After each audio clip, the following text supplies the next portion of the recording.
If you're in a sexless marriage, I want you to hear this before we begin. Just because your wife doesn't want sex right now, it doesn't mean that she doesn't love you.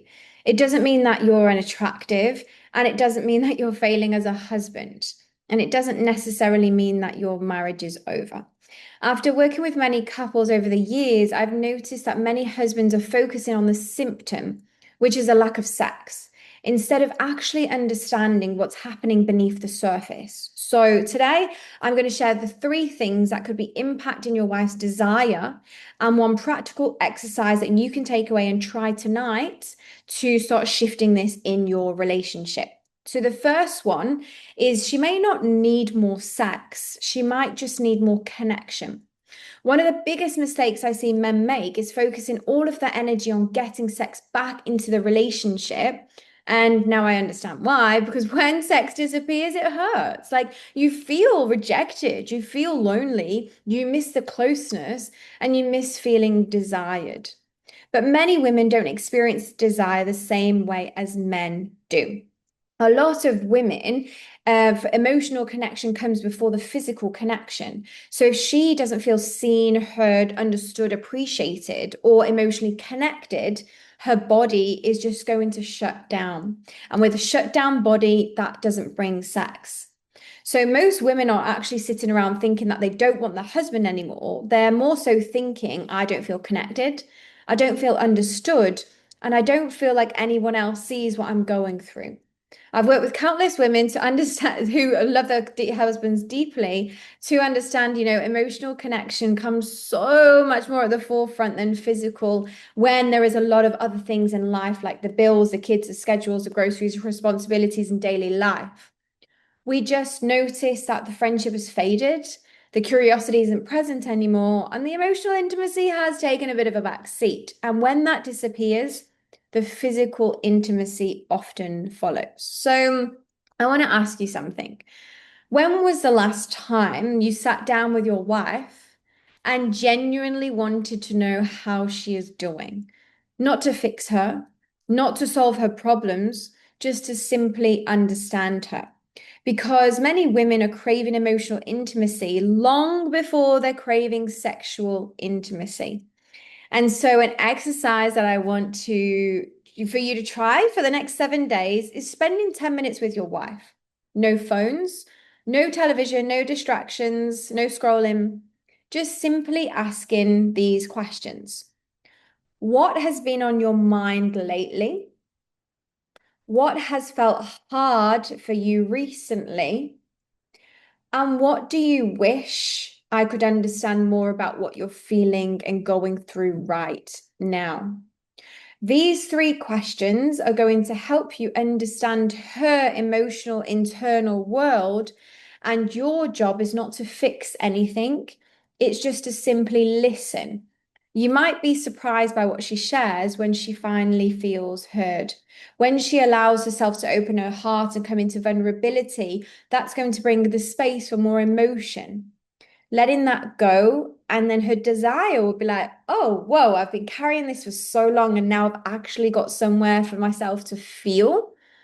It's really underrated, but honestly, try that like for a week and let me know. Come back and let me know how you go.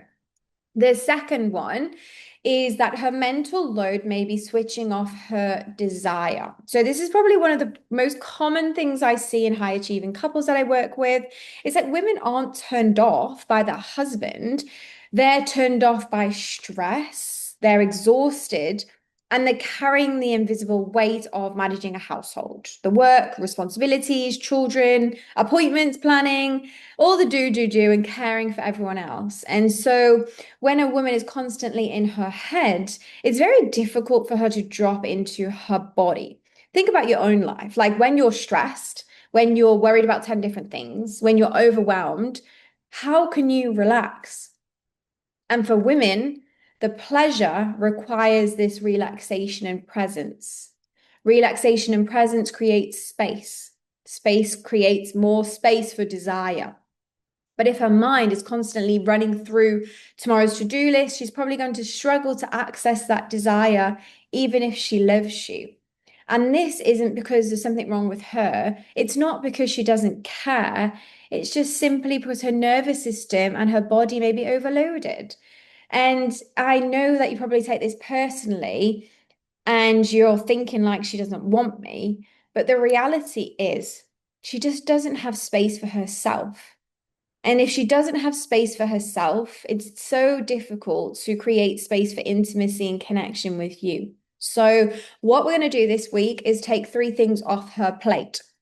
You are going to ask your wife, what are three things I can completely take care of this week that would genuinely help you?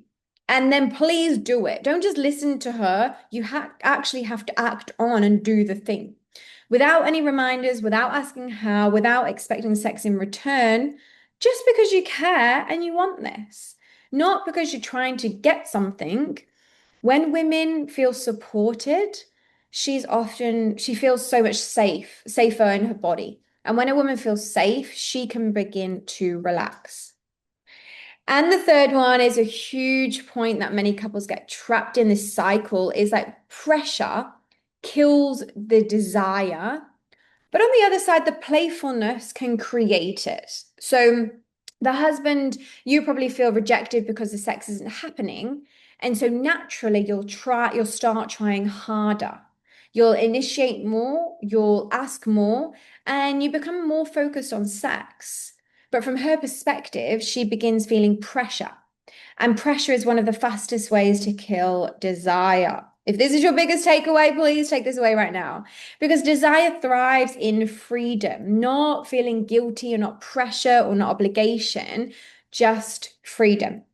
Many women tell me they start avoiding sex with their husbands because they're worried like every hug or every cuddle and every kiss will become an expectation for sex.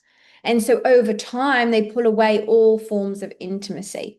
Not because they don't love their husband, but because they're trying not to like disappoint him. But this creates such a painful cycle. Like you feel rejected, she feels pressured, you pursue more, and she withdraws more. And both of you just end up hurting. Well, many couples need, and what I work with isn't more pressure. It's more play, more laughter, more flirting, and more fun. When there are moments that you're simply just enjoying each other again, thinking back to when you first met, you weren't constantly talking about the chores, the bills, the responsibilities, and the schedules. You were curious. You laughed, you flirted, you teased each other, and you enjoyed being together. Guys, that's the energy that matters. So, for the next week, how can you invite more play into daily life with your wife? Is that doing an activity that you used to do in the honeymoon days? Is that something that you love doing before the children come along? Is that they like could be simply, laughing at a love rom-com love comedy musical together, or just cuddling on the couch with a chocolate brownie and strawberries just because you can, and that makes her happy. The rule is here is you don't need to lead to sex. I just want you to laugh. I want you to have fun and I want you to play. And I want you to come back and drop it into the comments as like, Katie, we had some fun and we actually laughed together. You will start noticing that this helps rebuild physical safety around touch and connection. And when she realizes that she can relax without pressure, she's going to naturally open up again to you. So you have your takeaways. Save this video, note them down in your notes. What are you going to work on this week? And if you're in a sexless marriage, just remember this. The desire isn't lost overnight. It usually happens slowly with the stress, with the responsibilities, with that disconnection, and when life is busy. And then somewhere along the way, the intimacy gets pushed to the bottom of the list.